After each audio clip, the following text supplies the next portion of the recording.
Southpaw Barry had the disc there. Gets it over to Rocco Linehan on the other sideline. Really broke up the press there, and Linehan gets it to Dylan DeClerc for the first score of the game. And speaking of Dylan DeClerc, we have quite the... And they go back to that side of the field. Disc hangs in the air. A greatest attempt, and another one if it counts. It counts. Oh, my Lord. And I think we might have a SportsCenter top 10 play right there. We might certainly have another SportsCenter top 10 play. I was kind of taken back the second that was thrown back on that assist. Oh, my Lord. Wow. As much as I've seen the Levi Jacobs play in Pittsburgh from a couple of weeks ago. And now also, you got to look at the completions by Josh Klain as well. And he really is the nucleus in which that offense gets going. I mean, when Josh Klain goes, so does the offense. And there's a long-time saying around here that is such. Absolutely. And now there was Levi Jacobs with the send. A diving bid there by Brett Bergmeyer, the block champ last week. But Indianapolis ties it up. A nice goal there to tie the game at 2. And a little look. That was number 21, Jeremy Kush. A beautiful shot. But as the resident meteorologist, beautiful day here in the Twin Cities. I don't think you need to be a meteorologist to agree with that statement by any means. It's been fantastic, and really for most of the week here. And now a deep shot by number 7, Levi Jacobs. Not only does he score him, he passes, and that is Cam Brock getting down and dirty in the end zone for Indianapolis. And you got to like Indy's ability to challenge Minnesota's defense deep. That's an area that they've really, really needed to improve on.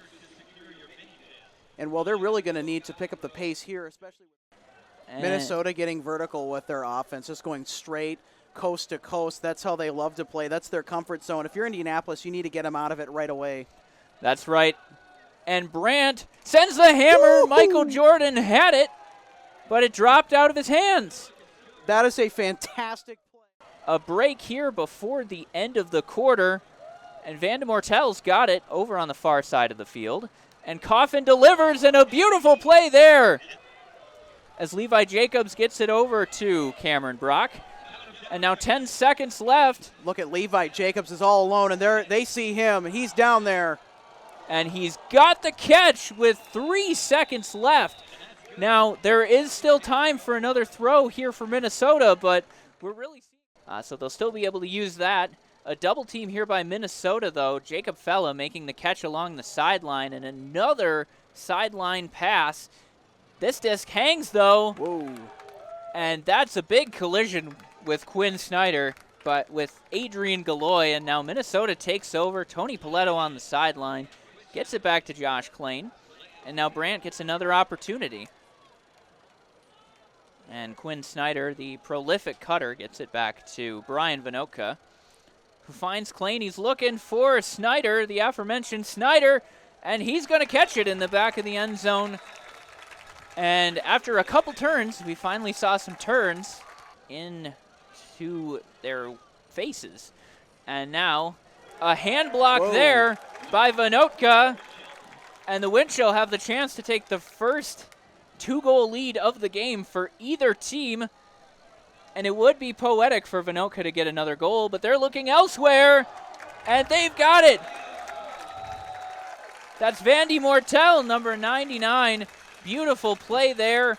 The disc just sat in front of him, and it was all his. Separation from the defense. Brandt really looking to punish this AlleyCats mistake, as Linehan sends it up for Mattis. He's got the space. He goes up and he makes the grab over Cameron Brock. Beautiful play by Mattis, and a little hug there at the end. And the celebration. That's perfect. And again, Minnesota up the seam, creating more. Getting double teams on almost every thrower. They were practicing that a lot in warm-ups. They were in double team practice quite a bit. And how about that for a great catch and an Indianapolis score in the end zone? And that's Matt Zuka Matsuka pulling out the bazooka on the Minnesota wind chill defense, laying out for a really nice goal. And now Van de Mortel gets it up to Bergmeyer, and now the wind chill are advancing. Abe Coffin sends it up. He's looking for Barry. Barry has a space with a trailing defender, and he's got it over Matsuka. Beautiful play by Colin Barry there. And that's a break to start the second half for the wind chill. And that's an area where Minnesota has needed much. And now Sam Ward seems to be okay. Bergmeyer lays out to keep the disc alive, and he'll send it deep. He's got a man again. And Cole Beef Jurek has got it in the end zone. Had a potential goal at the end of the first quarter ruled out, even though he might have caught it between his feet. He gets his redemption here. And really help coach this Indianapolis AlleyCats team. And that's kind of a blessing in disguise, too, when you have an experienced injured player on the sidelines. It kind of acts as an extra coach, and Minnesota's going to get another goal here. And Quinn Snyder, the guilty party in the end zone. Absolutely, and you don't normally see Klain cut up field, but he makes a beautiful cut up field and looks to get active. And the back cutter out of the vertical stack, Dylan DeClerc, gets open very easily, but a nice block there by Koosh on Barry. And they've needed that turnover for a while. Koosh has played so well on both sides of the disc this entire game for Indianapolis so far. So, absolutely, and now Indianapolis threading the needle. There's Koosh again, but a beautiful diving block there. And Rocco Linehan says this is a no-fly zone. Beautiful block by Linehan. We'll see it here. Koosh thought he had bookends. Not with Linehan. Yeah, Minnesota knows that, and so they're definitely going to clamp down defensively, really marking people in that offensive backfield. How about that hammer? And it's a hammer, handler to handler. Carpenter gets it over to Ray, number 24, and he's doing a little mountain climber celebration. I can't say I've seen. And now clock moving in a double team. Goes Scuba. Wow. And that's a D from Jurek. And Dylan DeClerc scores, but let's see what happened. Looks like there was a timeout. And it looks like the goal won't count. Yep. Right as Dylan DeClerc was just waiting to the tempo back in full stride. Absolutely, and there's the quick throw. Jurek's got it. He's got Vinoka in the end zone.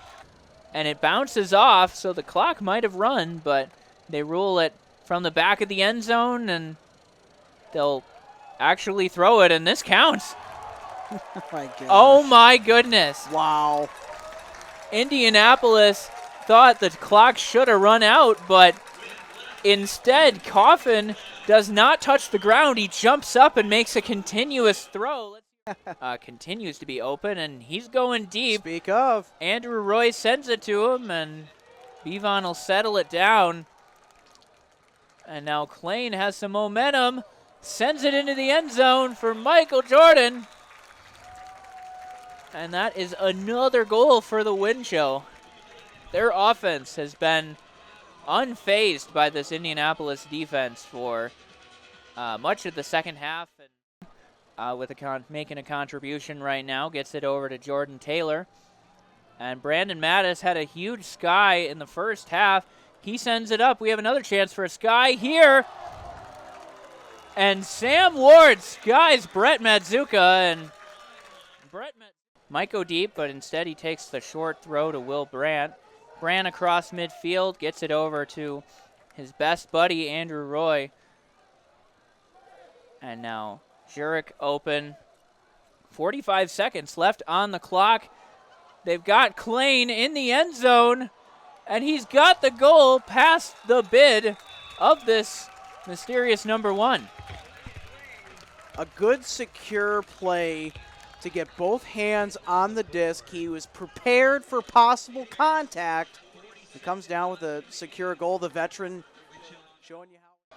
And he's open. Scuber, 7 seconds left. And he can just hold. Might send it deep. But no, he'll just hold, and that is the final score. Winchell 28, AlleyCats 13. And how about